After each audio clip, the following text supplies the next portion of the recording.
নমস্কার। কলকাতার যিশু, কবি নীরেন্দ্রনাথ চক্রবর্তী।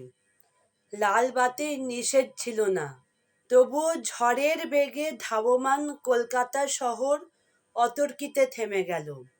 ভয়ঙ্করভাবে টাল সামলে নিয়ে দাঁড়িয়ে রইল ট্যাক্সি ও প্রাইভেট, টেম্পো, বাগমার্কা ডাবল ডেকার।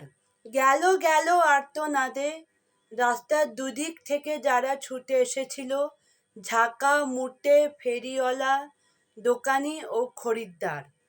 এখন তারাও যেন স্থির চিত্রটির মতো শিল্পীর ইজেলে লগ্ন হয়ে আছে।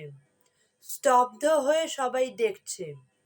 টাল মাটাল পায়ে রাস্তার এক পাড় থেকে অন্য পাড়ে হেঁটে চলে যায় সম্পূর্ণ উলঙ্গ একটি শিশু। খানিক আগেই বৃষ্টি হয়ে গেছে চৌরঙ্গিপাড়ায়। এখন রোদ্দুর ফের অতি দীর্ঘ বল্লমের মতো মেঘে হৃৎপিণ্ড ফুঁড়ে নেমে আসছে। মায়াবী আলোয় ভাসে কলকাতা শহর। স্টেট বাসের জানালায় মুখ রেখে একবার আকাশ দেখি, একবার তোমাকে। ভিখারি মায়ের শিশু, কলকাতার যিশু।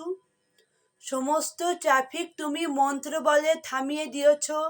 জনতার আর্তনাদ, অসহিষ্ণু ড্রাইভারের দাঁতের ঘষ্টানি, কিছুতেই ভ্রুক্ষেপ নেই। দুদিকে উদ্যত মৃত্যু, তুমি তার মাঝখান দিয়ে টলতে টলতে হেঁটে যাও যেন মূর্ত মানবতা, সদ্য হাঁটতে শেখার আনন্দে। সমগ্র বিশ্বকে তুমি পেতে চাও হাতের মুঠোয়, যেন তাই টাল মাটাল পায়ে তুমি পৃথিবীর এক কিনার থেকে অন্য কিনারে চলেছ। ধন্যবাদ।